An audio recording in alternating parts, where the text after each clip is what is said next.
Hello students, this class is regarding one short video of EM waves physics class. In this class we will discuss about the chapter electromagnetic waves.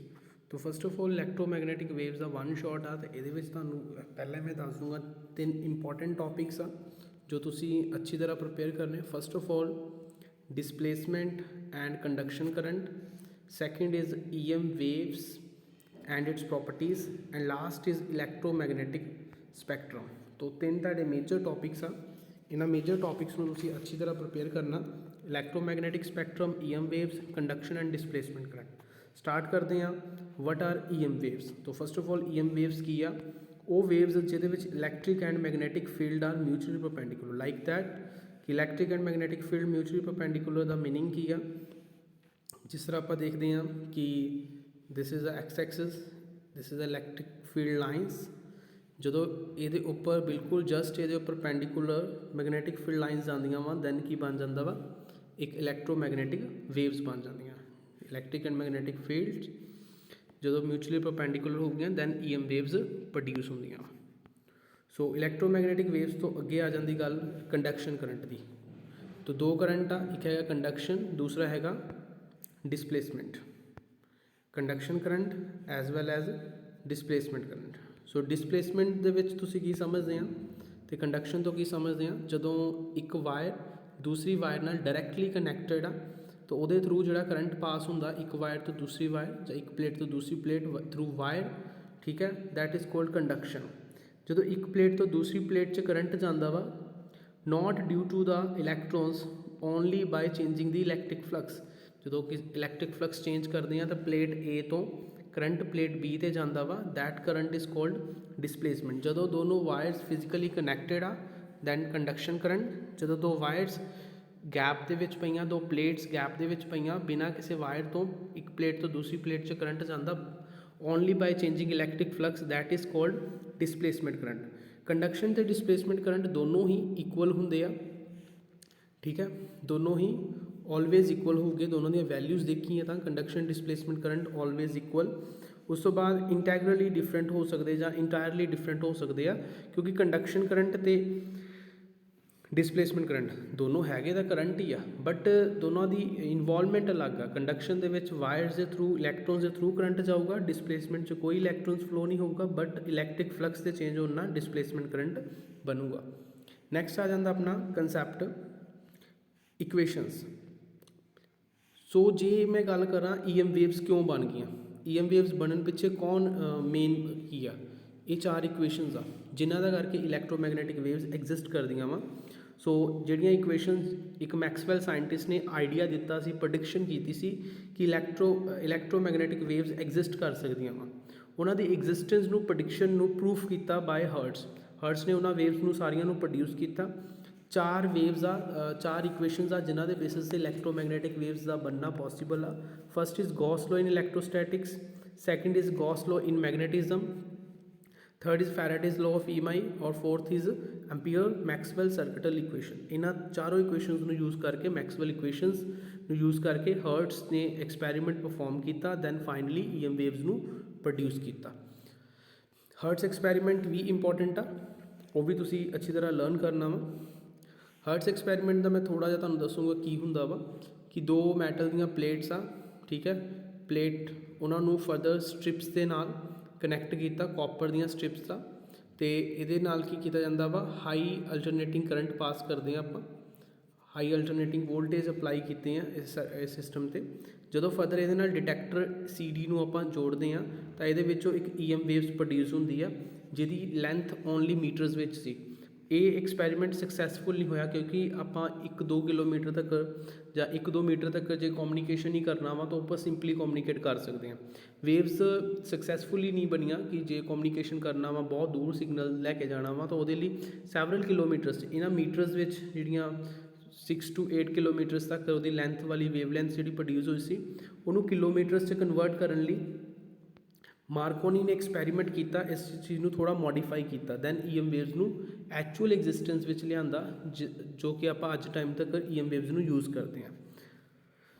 Next ਆ ਜਾਂਦਾ ਵਾ ਕਿ EM waves ਹੈਗੀਆਂ ਕੀ ਆ ਜਾਂ EM waves ਦੀਆਂ properties ਕੀ। First of all EM waves की आ जिहदे विच इलैक्ट्रिक एंड मैगनैटिक फील्ड की आ म्यूचुअली परपेंडिकुलर। जो electric and magnetic field are mutually perpendicular to each other then electromagnetic waves are produce. जो इलैक्ट्रिक ते मैगनैटिक फील्ड म्यूचुअली परपेंडिकुलर होंदियां वा उदों EM वेव्स की होंदियां वा प्रोड्यूस होंदियां वा।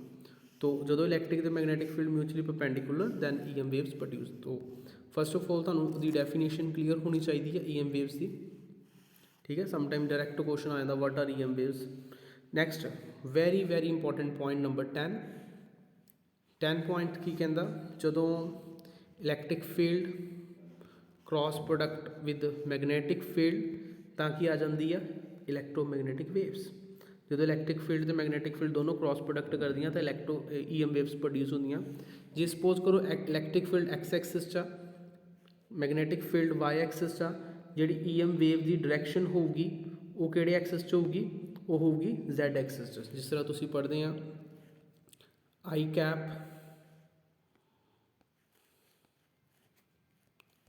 कैप क्रॉस J कैप की क्रॉस प्रोडक्ट करते तो आंसर की आ जाऊगा K कैप। इस तरह जो इलैक्ट्रिक फील्ड एक्स एक्सिस चा तो I कैप, वाई एक्सिस चा तो मैगनैटिक फील्ड J कैप, तो इलैक्ट्रोमैगनैटिक वेव्स की डायरैक्शन की होगी वो K cap minus Z direction जाऊगी। जो इलैक्ट्रिक फील्ड एक्स एक्सिस चा मैगनैटिक फील्ड वाई एक्सिस चा तो जी मैगनैटिक फील्ड प्रोड्यूस होगी वो Z एक्सिस में प्रोड्यूस होगी। ये भी तुहानूं क्वेश्चन पूछा जा सकता 10th पॉइंट चो।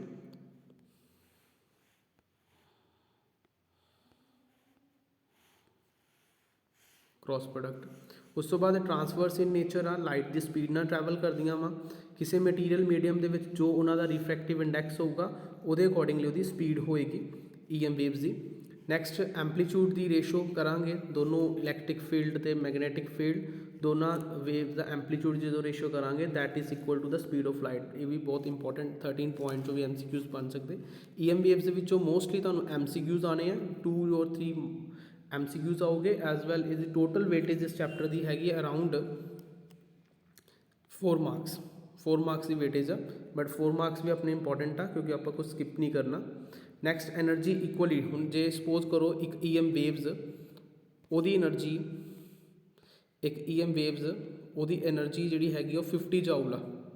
EM वेव्स का जी ओदी एनर्जी हैगी 50 जाउल। तो जे मैं उन्होंने स्प्लिट करदा मतलब उस इलैक्ट्रिक फील्ड अलग करदा तो मैगनैटिक फील्ड को अलग करदा जी एनर्जी डिस्ट्रीब्यूशन होगी 25 जाउल इलैक्ट्रिक फील्ड को मिलूगी और 25 जाउल मैगनैटिक फील्ड को मिलूगा। इक्वली डिवाइडेड आ, ठीक है। एनर्जी जी इक्वली डिवाइड होगी between electric and magnetic field vectors. तो ये ऑप्टिकल इफैक्ट्स दोगे लाइट वैक्टर दिंदा वा एनर्जी इक्वली ट्रांसमिट होगी, ठीक है EM वेव्स च। नैक्सट आ जाता वा एक मैनर जिहदे सारिया EM वेव्स को अरेंज किया जाता that is CGX UVIMR। This is called electromagnetic spectrum.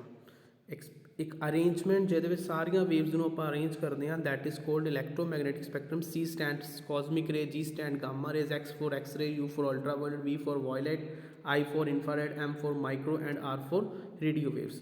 तो जो हुण मैं गल करदा इन्हां दी ऑर्डर दी, जे मैं गल करदा वां कि कॉस्मिक टू रेडियो वेव्स वालों चाहते गल करते हैं C तो R वाल कॉस्मिक टू रेडियो वेव्स वालों चाहते वेवलैंथ होगी इंक्रीज और फ्रिक्वेंसी होगी डिक्रीज। तो ये तुसी ऑर्डर याद रखना वा कॉस्मिक टू रेडियो वेव्स वालों चाहते हैं वेवलैंथ वध जाती है और फ्रिक्वेंसी घट जाती है। ये बेसिस से कुछ वेव्स के क्वेश्चन आ जाते हैं कि इन्होंने वेव्स को असेंडिंग डिसेंडिंग ऑर्डर च अरेंज करो। तो ऑर्डर ऑफ इलैक्ट्रोमैगनैटिक वेव्स का फ्रिक्वेंसी एंड वेवलैंथ शो कर रहे हैं आप। फ्रिक्वेंसी स्टार्ट होंगी गामा रे जी, गामा रे सब तो ज़्यादा हाई फ्रिक्वेंसी वाला, जिहदी फ्रिक्वेंसी ज़्यादा वो वेव ज़्यादा एनर्जैटिक होंगी है। तो सब तो एनर्जैटिक वेव हो जूगी गामा रेज। तो फ्रिक्वेंसी इज अराउंड 10⁻23 तो सब तो घट रेडियो वेव की फ्रिक्वेंसी 10⁻10। तो इस तो बिल्कुल ओपोजिट जिहदी फ्रिक्वेंसी ज़्यादा वो वेवलैंथ की होंगी घट। तो एक क्वेश्चन ये बन जाता वा कि आ जिहड़े कलर आ इन्हां दे विचों किहड़ा कलर ज़्यादा एनर्जैटिक आ। तो आप पहला देखांगे किहड़ी कलर की वेवलैंथ ज़्यादा वा और फ्रिक्वेंसी ज़्यादा वो ज़्यादा एनर्जैटिक। तो वायलट कलर की फ्रिक्वेंसी ज़्यादा वा रैड कलर नालों, जिस करके वायलट कलर ज़्यादा एनर्जैटिक होगा रैड कलर नालों। नैक्सट ਜਿਹੜੀਆਂ EM ਵੇਵਸ ਆ ਉਹਨਾਂ ਦੇ ਕੁਝ ਯੂਜ਼ਸ ਕਿ ਉਹ ਵੇਵਸ ਕਿੱਥੇ ਯੂਜ਼ ਕਰਦੇ। ਗਾਮਾ ਰੇਜ਼ ਬਹੁਤ ਜ਼ਿਆਦਾ ਪਾਵਰ ਹੋਣ ਦਾ ਕਰਕੇ ਗਾਮਾ ਰੇ ਆਇਰਨ ਦੇ ਵੱਡੇ ਵੱਡੇ ਬਲੌਕਸ ਵਿੱਚੋਂ, ਥਿਕ ਬਲੌਕਸ ਵਿੱਚੋਂ ਵੀ ਪਾਸ ਹੁੰਦੇ, ਹਾਈ ਪੈਨੀਟ੍ਰੇਟਿੰਗ ਪਾਵਰ ਆ। Due to high energy they are use to initiate the nuclear reactions, nuclear reactions ਨੂੰ ਸਟਾਰਟ ਕਰਨ ਲਈ ਗਾਮਾ ਰੇਜ਼ ਯੂਜ਼ ਕੀਤੀਆਂ ਜਾਂਦੀਆਂ ਵਾ। Gamma nuclear reactions mainly medicines ਦੇ ਵਿੱਚ ਕੈਂਸਰ ਸੈਲਸ ਨੂੰ, ਇਹਨਾਂ 'ਚ ਹੁਣ ਕੁਐਸਚਨ ਇੱਦਾਂ ਹੋਊਗੇ ਕਿ ਇੱਕ ਐਕਸ-ਰੇ ਸਪੋਜ਼ ਇੱਦਾਂ ਪੁੱਛਿਆ ਜਾਂਦਾ ਸਮਟਾਈਮ ਕੁਐਸਚਨ ਕਿ ਇੱਕ ਵੇਵਲੈਂਥ λ1 ਜਿਹੜੀ ਯੂਜ਼ ਕੀਤੀ ਜਾਂਦੀ to treat the cancer cells, cancer cell ਨੂੰ ਡਿਸਟਰੋਏ ਕਰਨ ਲਈ ਕਿਹੜੀ ਵੇਵ ਟ੍ਰੀਟ ਕੀਤੀ ਜਾਂਦੀ, ਤਾਂ ਆਨਸਰ ਕੀ ਆਊਗਾ ਗਾਮਾ ਰੇ।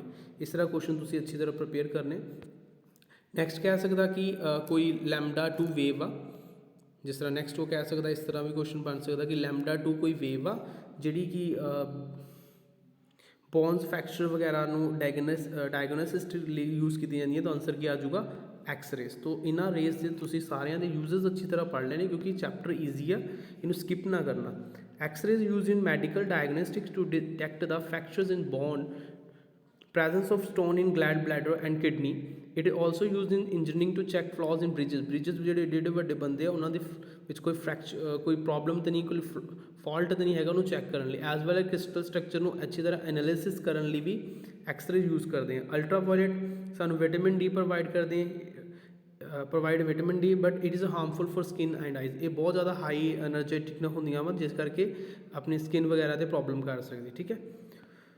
ਉਸ ਤੋਂ ਬਾਅਦ ਇਨਫਰਾਰੈਡ ਰੇਜ਼, ਹੌਟ ਬੋਡੀਜ਼, ਇਹ ਵੀ ਬਹੁਤ ਇੰਪੋਰਟੈਂਟ ਆ। ਇਨਫਰਾਰੈਡ ਰੇਜ਼ ਦਾ ਪੁੱਛਿਆ ਜਾਂਦਾ ਵਾ ਕਿ ਹੌਟ ਬੋਡੀਜ਼ ਜਿਹੜੀਆਂ ਵਾ, ਜਿੰਨੀਆਂ ਵੀ ਗਰਮ ਚੀਜ਼ਾਂ, ਗਰਮ ਬੋਡੀਜ਼ ਆ, ਜਿਸ ਤਰ੍ਹਾਂ ਆਪਾਂ ਨੋਰਮਲ ਅੱਗ ਬਾਲਦੇ ਆਪਣੇ ਕਮਰੇ 'ਚ, ਉਹ ਵੀ ਇਨਫਰਾਰੈਡ ਰੇਜ਼ ਹੀ ਦਿੰਦੀਆਂ ਵਾ। ਇਹ ਲੌਂਗ ਡਿਸਟੈਂਸ ਤੱਕ ਯੂਜ਼ ਕੀਤੇ ਜਾਂਦੇ for photography and therapeutic purpose, therapy ਲਈ ਯੂਜ਼ ਕਰਦੇ ਆ। ਰੇਡੀਓ ਵੇਵ ਬ੍ਰੌਡਕਾਸਟਿੰਗ ਪਰਪਸਿਸ ਲਈ ਡਿਸਟੈਂਸ ਪਲੇਸਿਸ 'ਤੇ। ਉਸ ਤੋਂ ਬਾਅਦ ਇਹਨਾਂ ਦੇ ਅਲੱਗ-ਅਲੱਗ ਫ੍ਰੀਕੁਐਂਸੀ ਰੇਂਜ ਆ, ਮੀਡੀਅਮ ਫ੍ਰੀਕੁਐਂਸੀ, ਠੀਕ ਹੈ, short waves, high frequency wave, VHF, ਇਹ ਫੁੱਲ ਫॉर्म ਪੁੱਛੀ ਗਈ ਲਾਸਟ ਈਅਰ। VHF ਕੀ ਆ, ਵੈਰੀ ਹਾਈ ਫ੍ਰੀਕੁਐਂਸੀ ਬੈਂਡ, ਤੋਂ ਇਹਦੀ ਰੇਂਜ ਪੁੱਛ ਲੈਂਦੇ ਆ 30 ਮੈਗਾਹਰਟਜ਼ ਟੂ 3000 ਮੈਗਾਹਰਟਜ਼ 'ਚ। Ultra UHF ultra high frequency band 300 megahertz to 3000 megahertz 'ਚ। ਮਾਈਕ੍ਰੋਵੇਵਸ ਯੂਜ਼ ਕੀਤੀਆਂ ਜਾਂਦੀਆਂ ਵਾ ਵੈਕਿਊਮ ਟਿਊਬਸ ਵਿੱਚ, produced by special vacuum tubes, and use ਇਹਨਾਂ ਨੂੰ ਕਿੱਥੇ ਕਰਦੇ, ਰਡਾਰ ਸਿਸਟਮ 'ਚ ਫॉर ਨੈਵੀਗੇਸ਼ਨ ਪਰਪਸਿਸ। ਅਤੇ ਇਹਦੀ ਫ੍ਰੀਕੁਐਂਸੀ ਰੇਂਜ ਕੀ ਹੁੰਦੀ ਆ, 3 ਗੈਗਾਹਰਟਜ਼ ਟੂ 300 ਗੈਗਾਹਰਟਜ਼ ਤੱਕ। ਤੋਂ ਫ੍ਰੀਕੁਐਂਸੀ ਦੀ ਯੂਨਿਟ ਯਾਦ ਰੱਖਣੀ ਆ, ਹਰਟਜ਼ ਹੁੰਦੀ ਆ। ਨੈਕਸਟ ਆ ਜਾਂਦੇ ਕੁਝ ਕੁਐਸਚਨਸ ਆ। ਫਸਟ ਕੁਐਸਚਨ ਹੈ ਕਿ ਇੱਕ ਪਲੇਨ, ਜਿਸ ਤਰ੍ਹਾਂ ਹੁਣੇ ਮੈਂ ਦੱਸਿਆ ਕਿ ਇਲੈਕਟ੍ਰੋਮੈਗਨੈਟਿਕ ਵੇਵ ਟਰੈਵਲ ਕਰਦੀ ਪਈ along Z direction, what can you say about the direction of electric and magnetic. ਤਾਂ ਓਬਵੀਅਸ ਆ ਕਿ ਜੇ ਵੇਵ ਜਾਂਦੀ ਪਈ Z ਡਾਇਰੈਕਸ਼ਨ 'ਚ, ਤਾਂ ਇਲੈਕਟ੍ਰਿਕ ਅਤੇ ਮੈਗਨੈਟਿਕ ਫੀਲਡ ਕੀ ਹੋਊਗੀ, ਇੱਕ X ਐਕਸਿਸ 'ਚ ਹੋਊਗੀ, ਦੂਸਰੀ ਕੀ ਹੋਊਗੀ, Y ਐਕਸਿਸ 'ਚ ਹੋਊਗੀ। तो X एंड Y डायरेक्शन जाऊँगी इलेक्ट्रिक मैग्नेटिक फील्ड। तो फ्रिक्वेंसी 30 मैगाहर्ट्ज वेवलेंथ फाइंड करो। तो फ्रिक्वेंसी दे वेवलेंथ फाइंड करने मैं सिंपल फॉर्मूला ही दसूँगा, जस्ट सॉल्व तुसीं आप ही करोगे। C is equal to speed of light frequency into wavelength. You have know the value of frequency, frequency की वैल्यू तुहानूं पता वा, वेवलेंथ की वैल्यू फाइंड करनी आ। So lambda is equal to C bye new, ठीक है। सो स्पीड ऑफ लाइट ऊपर रख के फ्रिक्वेंसी ने डिवाइड कर दूंगे, मैगा की वैल्यू 10⁻⁶ फिल कर लूँगे, ठीक है। तो आप सॉल्व कर लेंगे इक्वेशन 10 मीटर की वेवलेंथ आ जाएगी।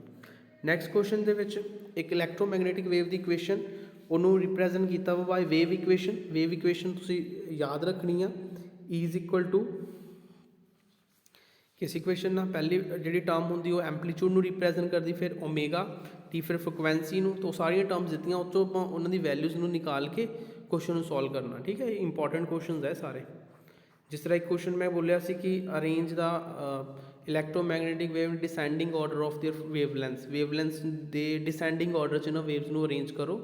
सो first is micros, infrared, ultraviolet and gamma ray. सारिया वेव्स तुहानूं पता वा, तो इन्हों उन्होंने वेवलेंथ के अकॉर्डिंगली सब तो ज़्यादा वेवलेंथ कादी आ गई, सब तो ज़्यादा पहला आ गई माइक्रोवेव्स, फिर इंफ्रारेड रेज, फिर अल्ट्रावायलेट, फिर गामा रेज। तो देखो ना आप पैटर्न तुहानूं दस्सिया सी CGXUVIMR। तो उत्थों देखते हो माइक्रोवेव की वेवलेंथ सब तो ज़्यादा, तो पहला ज़्यादा वाली उन्होंने घटते हुए लिखना, डिसेंडिंग में घटते हुए रखना।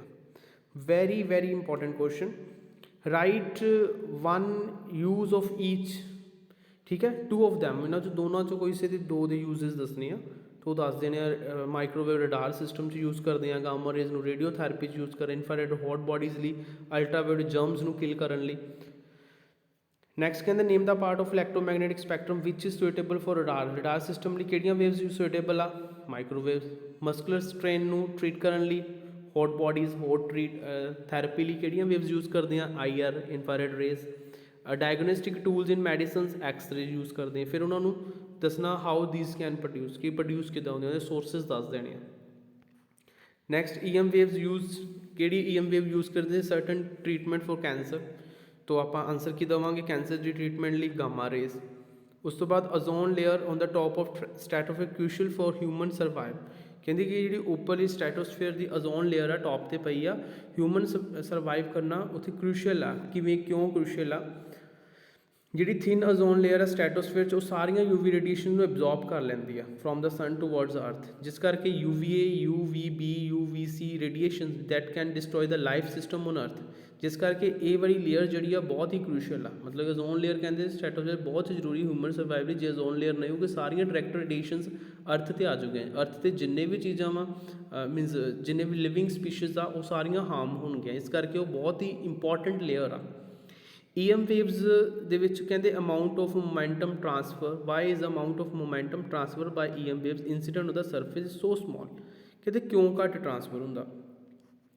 EM wave transport करता linear momentum, it travels through space। if EM wave transfer total energy totally absorb हो जाती है, total linear momentum deliver to the surface, तो मोमेंटम जी रेंज आ tens to -10 to tens to -14 बन जाए, जिस करके amount of momentum travelled transferred by EM wave incident on surface is very small.